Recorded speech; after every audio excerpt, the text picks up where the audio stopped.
Hello friends, कैसे हैं आप लोग। उम्मीद करता हूँ आप सब बढ़िया होंगे और आपकी तैयारी बढ़िया चल रही होगी। आप सभी को इस नव वर्ष की हार्दिक शुभकामनाएं और मैं भगवान से प्रार्थना करता हूँ कि आपका ये साल आपको असीम सफलताएं दे। और अगर आप किसी जॉब में हैं तो उससे और अच्छी जॉब में जाएं, या आप बेरोजगार हैं तो आपको कोई एक अच्छी सी जॉब मिले। इन्हीं शुभकामनाओं के साथ चलिए वीडियो शुरू करते हैं। देखिए, जैसा कि आपने थंबनेल में भी देखा होगा, साथ में आप मेरे पीछे व्हाइट बोर्ड में भी देख सकते हैं। मैंने कुछ चीज़ें मेंशन की है, जैसा कि इस समय खबर काफ़ी वायरल हो रही है कि नया पीएचक्यू बोर्ड बनने वाला है और 5000 पुलिस की नई वैकेंसी निकलने वाली हैं।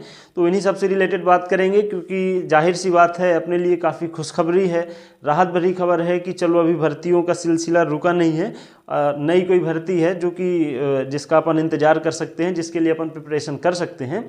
और भी कुछ महत्वपूर्ण खबरें हैं, उन सब पे बात करेंगे। अपन एमपीएसआई पे बात करेंगे कि क्या कभी आएगी भर्ती या बिल्कुल ही उम्मीद छोड़ देनी चाहिए। तो एक एक करके सारे पॉइंट्स पे बात कर लेते हैं। देखिए, जैसा कि मैंने सबसे पहले ये मेंशन किया हुआ है, पुलिस के 5000 पद। तो आप स्क्रीन पे अखबार की कटिंग चल रही होगी, उस पर आप पढ़ भी सकते हैं वीडियो पॉज करके। जैसा कि मैंने बताया हुआ है कि 5000 पद पुलिस के स्वीकृत हो गए हैं और वो भर्ती जल्द ही आ जाएगी। हालांकि अभी जो पिछला है उसका रिजल्ट पहले आएगा, उसकी प्रोसेस पहले कंप्लीट होगी, इसके बाद नई भर्ती आएगी। कभी भी दो भर्तियां एक ही विभाग की, एक ही पद की पैरेलल नहीं चलती जनरली। तो पहले जो है तो इस पिछले वाली की प्रोसेस पूरी होगी। तो खैर, उसकी प्रोसेस तो जल्दी हो जाएगी पूरी, अब समय लगना नहीं है। एग्ज़ाम वगैरह हो गए, रिजल्ट और फिजिकल कराना है, इसके बाद तो समय नहीं लगता। तो ये समझ लीजिए कि आपके ये पद जो है तो आएंगे, जल्दी आएंगे। हालांकि लगभग वही जून जुलाई तक आप समझ सकते हैं।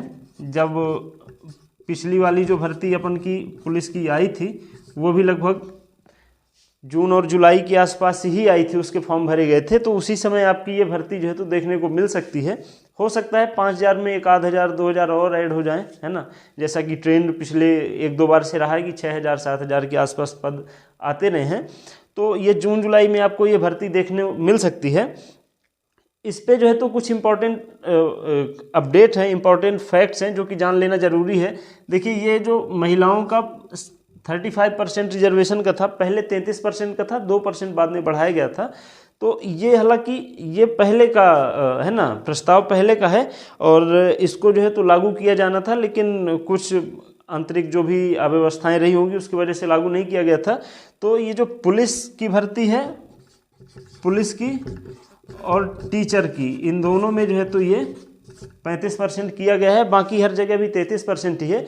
इसमें 35% करने का कारण है, दरअसल मैं आपको बताऊं, केंद्र सरकार एक फंड देती है हर राज्यों को, जहां भी 50% का रेशियो है पुलिस में जो है तो महिला और पुरुष दोनों का। तो केंद्र सरकार का एक फंड है, मुझे उस फंड का नाम याद नहीं आ रहा है। तो अभी कुछ समय पहले एक अपडेट आई थी, एक उसी का जो है तो उसी में जांच हुई थी, देखा गया था कि किन किन राज्यों ने सुधार किया है। तो अपने एमपी की हालत बहुत खस्ता है, बहुत कम महिलाएं हैं पुलिस में। तो इसलिए ये धीरे धीरे रिजर्वेशन बढ़ा के वो पदों को जो है तो भरने की कोशिश कर रहे हैं। तो खैर, अभी 2% ही बढ़ाए, ज़्यादा तो नहीं बढ़ाए, क्योंकि दक्षता को भी ध्यान में रखना रहता है। क्योंकि रिजर्वेशन से सारे पद भर लेंगे, इसके बाद जो है तो है ना, कम टैलेंटेड लोग आगे आ जाएंगे, तो थोड़ा सा उसकी कार्यशैली भी प्रभावित होती है। खैर, ये जो है तो 35% आरक्षण हो जाएगा। तो इस 35% आरक्षण के साथ अगर 5000 पद आते हैं तो लगभग 1750 के आसपास महिलाओं के पद रहेंगे। तो जैसे पिछला एग्ज़ाम हुआ था, उसमें एक खबर काफ़ी चली थी कि महिलाओं को रिजर्वेशन नहीं मिल रहा है। तो मुझे ये चीज़ नहीं समझ आती, और पता नहीं यूट्यूब में कैसे लोग भ्रांतियाँ फैला देते हैं। जैसे जब पहले ही बता दिए गए कि 1750 पद महिलाओं के हैं, तो इनमें महिलाएं ही आएंगी, पुरुष तो आएंगे नहीं। तो वो जो भ्रांतियां हैं उनके चक्कर में आपको नहीं पड़ना है। आपका जो रिजर्वेशन है उस बेसिस पे आपको पद आपके फिक्स हैं, उन पे आप लोग ही भरी जाएंगी, है ना, ये ध्यान रखिएगा। और साथ में महिलाओं की हाइट से रिलेटेड भी चीज़ें चल रही हैं। पहले 158 सेंटीमीटर थी, अब 155 करने पे विचार चल रहा है, 155 कर दिया जाएगा, है ना। तो ये दो चीज़ें इंपॉर्टेंट थी, ये जो नई भर्ती आने वाली है इससे रिलेटेड। और ये जो नई भर्ती कराएगा, ये नया पीएचक्यू बोर्ड बनाया जा रहा है। पीएचक्यू जो है तो पुलिस हेडक्वार्टर बनाएगा बोर्ड। तो ये जो बोर्ड बनाएगा ये पीएचक्यू बनाएगा। बोर्ड का नाम पीएचक्यू नहीं है, पीएचक्यू यानी पुलिस हेडक्वार्टर, है ना। तो जितने भी वर्दी वाले पद हैं वो सारे भरे जाएंगे इस बोर्ड के तहत। ये पहले व्यवस्था थी। तो पुलिस जो है तो पुलिस विभाग अपने स्तर पे एग्ज़ाम करवाता था, उस समय ऑफलाइन एग्ज़ाम होते थे, तो अपने लेवल पे एग्ज़ाम कराएगा। इसके बाद फिजिकल मेडिकल तो वो फिर विभाग अपने ही करवाते ही हैं। तो जो एग्ज़ाम के लिए अभी तक अपन ईएसबी पे डिपेंडेंट थे, वो जो है तो अब डिपेंडेंसी ख़त्म हो जाएगी। तो हो सकता है इसका, देखिए इसके फ़ायदे भी हैं नुकसान भी है ना। इससे क्या होगा कि वर्दी वाली जितनी भर्तियां हैं ये सब दूसरा बोर्ड करवाएगा, तो ईएसबी के ऊपर से लोड कम होगा। तो हो सकता है जो प्रोसेस इनको समय लगता है, ये प्रोसेस में टाइम जो कंज्यूमिंग है वो थोड़ा सा कम हो जाए, ओवरलोडिंग जो प्रॉब्लम है वो ख़त्म हो सकती है। लेकिन इसका जो माइनस पॉइंट है वो ये है कि अब ये जो नया बोर्ड बनेगा ये कितनी ट्रांसपेरेंसी मेंटेन कर पाता है, ये जो है तो अपने आप में खतरा है। हालांकि ट्रांसपेरेंसी के नाम पे ईएसबी में भी आपको पता है कितनी क्या घपलेबाजी होती हैं, तो कहा नहीं जा सकता। पर अपन को क्या है कि ईएसबी का तो पता है कि ठीक है ये घपलेबाजी कर रहा है, पर पता नहीं ये बड़े भाई साहब जो बनेंगे तो ये अच्छे निकलते हैं बुरे निकलते हैं, तो ये खतरा है। खैर जो भी है ये देखने वाली बात होगी ये कब तक बोर्ड बनेगा, और जब ये बोर्ड बनेगा तभी ये भर्तियाँ आएंगी, और जो भी दूसरे विभागों की हैं वो तभी आएंगी, है ना। देखिए तीसरा पॉइंट मैंने लिख रखा है, पिछली भर्ती का रिजल्ट कब आएगा। तो मैं आपको बता दूं पहले इसका रिजल्ट ही आएगा, बाद में ये प्रोसेस होंगी, है ना। क्योंकि पहले ये कंप्लीट करेंगे, ऐसा नहीं होगा ये प्रोसेस चल रही है और यहाँ पे भी चीज़ें आ जाएं। क्योंकि अगर ऐसा होगा तो प्रॉब्लम ये होती है, जैसे मान लीजिए अभी यहाँ इसके जो है तो 7,000 के आसपास पद हैं। अब इन 7,000 में से कुछ ऐसे बच्चे निकल रहे जो इसमें भी जिनका एग्ज़ाम क्वालिफाई हो गया, और पुलिस में वेटिंग लिस्ट आती नहीं है, ठीक है, तो बैकलॉग में भर्तियाँ चली जाएंगी। इसलिए कभी भी एक विभाग में एक ही पद के लिए दो भर्तियाँ साथ साथ नहीं चलती हैं। पहले एक को पूरी कराया जाता है, फिर दूसरी प्रोसेस शुरू की जाती है। तो इसका जो आपका रिजल्ट है, देखिए एग्जैक्ट पूरे यूट्यूब में किसी को भी नहीं पता, आपको कोई कितना ज्ञान दे ले, सब फेक है। बस ये है कि लोग जो है तो, जैसे अब मेरी जो ऑडियंस है, जो मुझे देखते हैं लोग, तो निराशा उनके अंदर इतनी ज़्यादा होती है, वो एग्जैक्ट समय पूछना चाहते हैं, एग्जैक्ट डेट महीना पूछना चाहते हैं कि सर किस दिन आएगा रिजल्ट, किस महीने आएगा। तो मजबूरी में बताना पड़ता है कि आप लोग थोड़ा इंतजार कर लो, हो सकता है जनवरी में आ जाए कि फरवरी में आ जाए, एग्जैक्ट किसी को नहीं पता। पर फिर भी एक अनुमान के तौर पे, और अनुमान लगाना जरूरी है, जरूरी नहीं कि आपका अनुमान सही ही बैठे, लेकिन अनुमान के हिसाब से कम आप चीज़ों को जो है तो प्लान कर सकते हैं और उस हिसाब से एग्जीक्यूट कर सकते हैं। तो उस हिसाब से मैं आपको बताऊं, इसका रिजल्ट जो है तो आपका जनवरी आखिरी या तो जो है तो आपका फरवरी में देखने को मिल सकता है। और इसके बाद फिर प्रोसेस, जैसा कि पिछले बार भी फरवरी या मार्च के आसपास रिजल्ट आया था 2022 में, बता रहा हूँ, जो 2021 में एग्ज़ाम, 2022 जनवरी और है ना, जनवरी और फरवरी के बीच में जो है तो एग्ज़ाम हुआ था, और मार्च में रिजल्ट आया था उसका। हो सकता है उसी पैटर्न पे कराएं, तो मार्च में अगर आपका फरवरी तक या कि मार्च के आसपास अगर ये रिजल्ट देंगे, तो पिछले बार जून में फिजिकल हुआ था, उसी हिसाब से आपका जो है तो मई या जून के आसपास जो है तो फिजिकल करा लेंगे। मई तो मैंने शायद ज़्यादा बोल दिया, अगर आपका फरवरी में रिजल्ट आएगा तो अप्रैल तक में आपको फिजिकल हो जाएगा। मतलब एक अनुमान लगा सकते हैं ना कि पिछले कैसी क्या चीज़ें हुई थी, उसी हिसाब से। तो पहले आपका ये होगा, इसके बाद है ना, ये मैंने लिखा जरूर उल्टा है, पहले ये होगा, इसके बाद ये बोर्ड बनेगा, फिर आपका ये जो है तो वैकेंसी आएगी। तो आई होप कि ये 3 चीज़ें समझ में आई होंगी। और साथ में अब आखिरी जो अपना पॉइंट है, ये मुझे नहीं पता आप लोगों में से कितने हैं जो MPSI वाले या MPSI को डेडिकेटेड स्टूडेंट रहे हैं। ये एक्चुअल में मेरा पहला प्यार रही है मैंने जो प्रिपरेशन स्टार्ट की थी वो इसी के लिए किया था, MPSI के लिए। और मैं इस दर्द को बहुत अच्छी तरह से समझ सकता हूँ। मैंने लगभग 3 से 4 साल जी तोड़ पढ़ाई की है इसके लिए, ठीक है, और ये भर्ती मुझे एक भी अटेम्प्ट देने को नहीं मिला है। तो मैं तो खुद इस चीज़ को लेके बड़ा है ना हतोत्साहित भी हूँ कि एक बार अटेम्प्ट देने को नहीं मिला, 2017 से भर्ती नहीं आई। पर अब देखिए सरकार क्या करती है ये अपन को नहीं पता, क्योंकि MP गवर्नमेंट इस समय ठीक ठाक लेवल के कर्जे में डूबी हुई है। अभी आपने देखा होगा अपेक्स बैंक का रिजल्ट आया था, उसकी ज्वाइनिंग जो है तो होनी थी। अपेक्स आपका ये जो कोऑपरेटिव बैंक वाली भर्तियां हुई थी पिछले साल मार्च में, पटवारी के आसपास 2-3 दिन इसके एग्ज़ाम चले थे। तो अपेक्स बैंक की जो ग्वालियर वाली ब्रांच है ना, ग्वालियर की ब्रांच ने चूँकि अभी इनकी ज्वाइनिंग करानी थी, तो ग्वालियर की ब्रांच ने एक लेटर जारी किया और उसने बताया कि श्रीमान जी, ये जो हमारी बैंक है ये गरीब बैंक की श्रेणी में आती है। हमारे पास जो नए नियुक्त होके आएंगे जो भी एम्प्लॉई है उनको देने के लिए पैसे नहीं है, तो कृपया करके ये जो बच्चे जिनको आपने सेलेक्ट किया है किसी और बैंक में भेजें।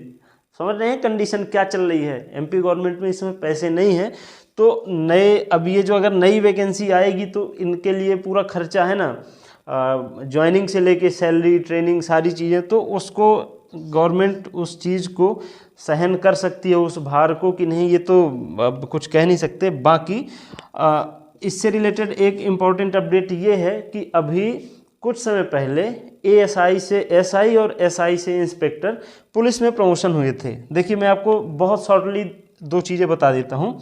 जैसे एएसआई होता है, ठीक है, इसके बाद एसआई, इसके बाद आई, ये आपको पता है assistant sub inspector, sub inspector, inspector.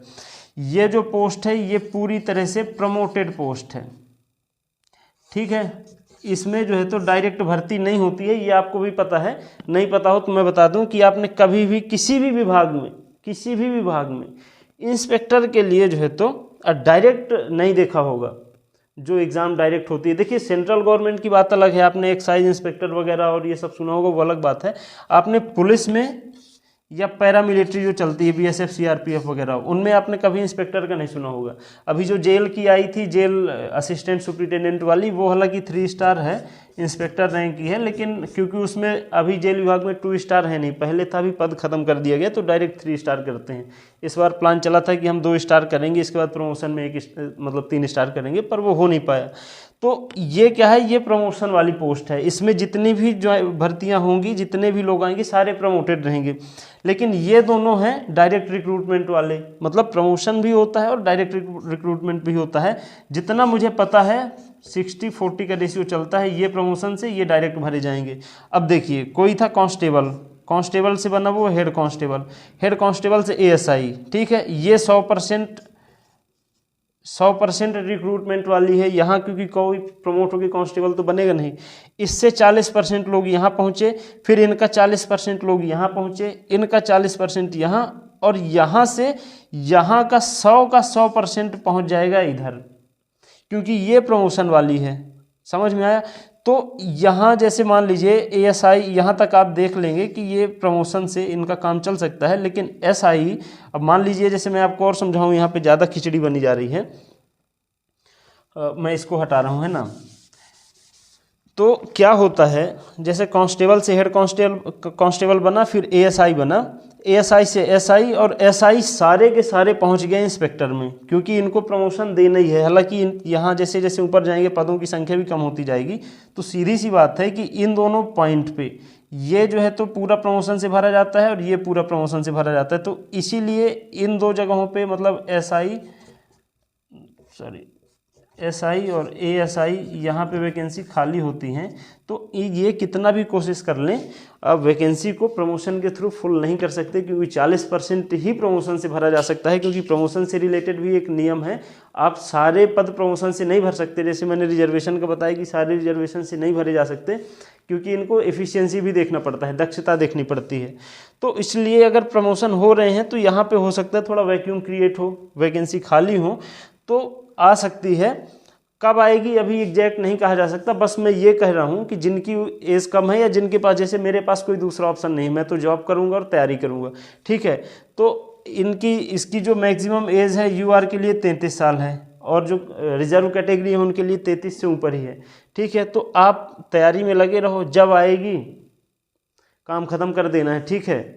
तो मतलब इसी मोटिवेशन के साथ, अगर आप बेरोज़गार नहीं हैं तो की मैं बात कर रहा हूँ, अगर आपके पास कुछ भी रोज़गार नहीं है तो आप इसको थोड़ा साइड में करके दूसरे एग्ज़ाम पे इस पे फोकस कर सकते हैं, या तो सेंट्रल गवर्नमेंट के दूसरे एग्ज़ाम पे फोकस करिए, क्योंकि ये फ़िलहाल भरोसे लायक अभी बची नहीं है, ठीक है। इस पे ज़्यादा भरोसा नहीं किया जा सकता। लेकिन ये है कि जब भी मौका मिले तो आप तैयारी इतनी बना के रखिए कि जब भी मौका मिले तो आप एक सीट लेके जाएँ, ठीक है। तो उम्मीद करता हूँ कि ये चीज़ें आपको समझ में आई होंगी। देखिए, अगर आपको इन्फॉर्मेशन वीडियो अगर अच्छा लगा हो तो प्लीज़ चैनल को सब्सक्राइब कर लीजिए, है ना। जुड़े रहिए चैनल से। मेरा क्या है, मैं आपको तुरंत अपडेट नहीं दे पाता हूं क्योंकि मेरी जॉब भी रहती है, तो जॉब के साथ कर पाना मुश्किल होता है। लेकिन जब भी मैं आपको अपडेट दूंगा तो ऐसे समझा के दूंगा, हवाई बातें नहीं करूंगा, क्लियर कट बताऊंगा कि कैसे क्या चीज़ें होती हैं, ठीक है। तो और ठंड पड़ रही है तो ठंड से अपना ख्याल रखिए, पढ़ाई करते रहिए, मोटिवेटेड रहिए, ठीक है। क्योंकि डिमोटिवेशन के लिए तो बहुत सारे लोग पड़े हैं, मोटिवेशन आपको खुद से अंदर से जगाना पड़ेगा। तो मोटिवेटेड रहिए, तैयारी करते रहिए, ठीक है। मिलते हैं अगले वीडियो में, तब तक अपना ख्याल रखिए। नमस्कार।